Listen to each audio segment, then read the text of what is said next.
공이용 선수는 지난 2월 오른쪽 무릎에 수술을 받았습니다. 운동선수에게 무릎은 그야말로 생명과도 같은 부위입니다. 특히 복식은 짧은 거리를 순간적으로 치고 빠지는 폭발적인 움직임이 끊임없이 이어지는 종목입니다. 그래서 무릎 부상은 선수 생활 전체를 좌우할 만큼 예민한 문제입니다. 그래서 공이용 선수는 조급해하지 않고 긴 시간 회복과 재활에만 집중해왔습니다. 무리하게 복귀를 서두르기보다는 몸을 확실하게 만들어 돌아오겠다는 마음이었던 거죠. 그렇게 5달이라는 시간이 흘렀고 이제 마침내 그 인내의 시간이 결실을 맺게 됐습니다.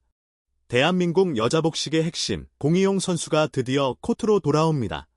그것도 한 대회가 아니라 오는 7월에 연달아 열리는 2개의 큰 대회에 모두 이름을 올렸습니다. 공이용 선수가 자리를 비운 사이 파트너였던 김혜정 선수도 쉽지 않은 시간을 보냈습니다.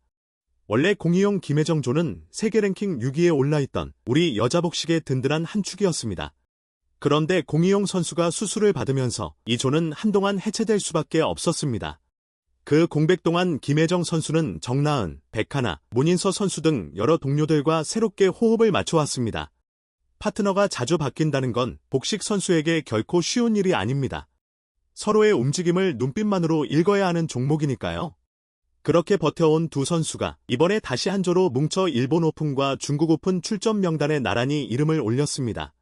우리 여자복식의 쌍두마차 가운데 한 축이 비로소 제자리를 찾은 셈입니다. 물론 아직 마음을 완전히 놓기에는 이릅니다. 공이용 선수의 몸 상태가 100% 돌아왔는지는 결국 실제 경기를 뛰어봐야 알 수 있기 때문입니다. 이 점에 대해서는 대한배드민턴협회 측도 조심스러운 입장을 내놓았습니다. 협회 관계자는 운동선수이다 보니 완벽하게 회복됐다기보다는 일본 오픈 때부터 복귀가 가능하다고 판단했다고 설명했습니다. 그러면서 실제로 얼마나 경기를 뛸 수 있을지는 일본 오픈에서 직접 지켜봐야 할 것 같다고 덧붙였습니다. 다시 말해 이번 두 대회는 단순한 복귀전을 넘어 자신의 몸 상태를 점검하고 경기 감각을 끌어올리는 중요한 시험대가 되는 셈입니다. 그런데 여기서 한 가지 궁금증이 생기실 수 있습니다. 왜 하필 지금 이 두 대회로 복귀하는 걸까요? 여기에는 세계 배드민턴연맹, 즉 BWF의 규정이 자리하고 있습니다. 7월에 열리는 일본 오픈과 중국 오픈은 부상 같은 특별한 사유가 없는 한 세계 정상급 선수라면 반드시 출전해야 하는 의무 대회입니다. 지난해 11월 랭킹을 기준으로 단식은 세계 1위부터 15위까지, 복식은 세계 10위 안에 든 조라면 2026년에 열리는 모든 슈퍼1000과 슈퍼750 대회에 의무적으로 참가해야 합니다. 세계 6위인 공이용 김혜정조 역시 이 기준에 해당합니다. 그러니 이번 복권은 규정상으로도 시기상으로도 자연스러운 흐름이라고 볼 수 있겠습니다. 그럼 이제 공이용 선수가 돌아올 두 무대를 차례로 살펴보겠습니다. 첫 번째 무대는 일본 오픈입니다. 등급은 슈퍼750으로 오는 7월 14일부터 19일까지 엿새 동안 일본 도쿄에서 열립니다. 바로 이 일본 오픈이 공이용 선수가 약 5달 만에 처음으로 실전 코트를 밟는 복귀전 무대가 됩니다. 5달의 공백을 딛고 첫 발을 내딛는 만큼 결과보다도 그 한 걸음 한 걸음에 더 큰 의미가 담겨 있다고 하겠습니다. 그리고 일본 오픈이 끝나고 숨 돌릴 틈도 없이 곧바로 두 번째 무대가 기다리고 있습니다. 바로 중국 오픈입니다. 등급은 가장 높은 슈퍼1000이며 7월 21일부터 26일까지 중국 창저우에서 개최됩니다.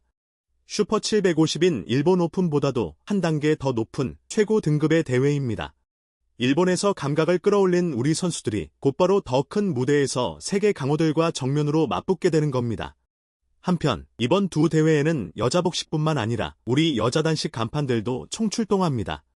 세계 랭킹 1위 안세영 선수를 비롯해 김가은 선수와 심유진 선수까지 한국 여자단식의 핵심 선수들이 일본 오픈과 중국 오픈에 나란히 출격합니다.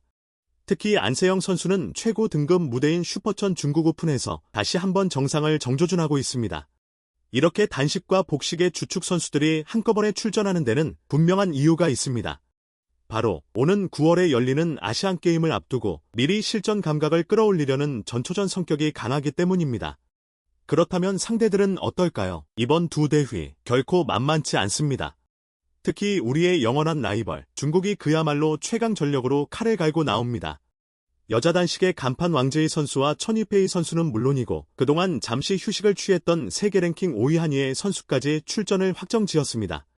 쉬어가던 선수들까지 모두 코트로 복구한다는 건 중국 역시 9월 아시안게임을 정조준하고 있다는 신호로 읽을 수 있습니다.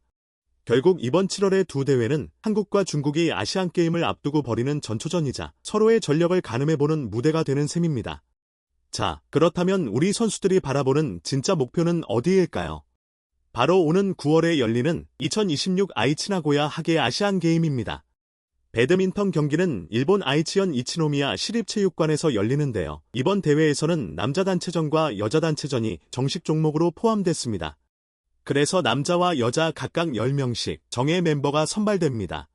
바로 이 단체전을 위해서는 강력한 복식조가 여러 개 필요합니다. 그리고 공이용 선수의 복고로 우리 여자 복식은 다시 한번 2개의 강력한 카드를 손에 쥐게 됐습니다. 세계 랭킹 3위에 올라있는 백하나 이소희조, 그리고 이제 막 돌아온 세계 6위 공이용 김혜정조. 이 두 조가 모두 건재하다면 우리 여자 복식은 2마리 토끼를 모두 잡을 수 있는 든든한 쌍두마차 체제를 완성하게 됩니다. 협회 관계자도 공이용 선수의 복귀에 대해 아시안게임을 앞두고 슬슬 대회에 출전하면서 다시 감각을 끌어올리는 과정으로 보면 된다고 설명했습니다.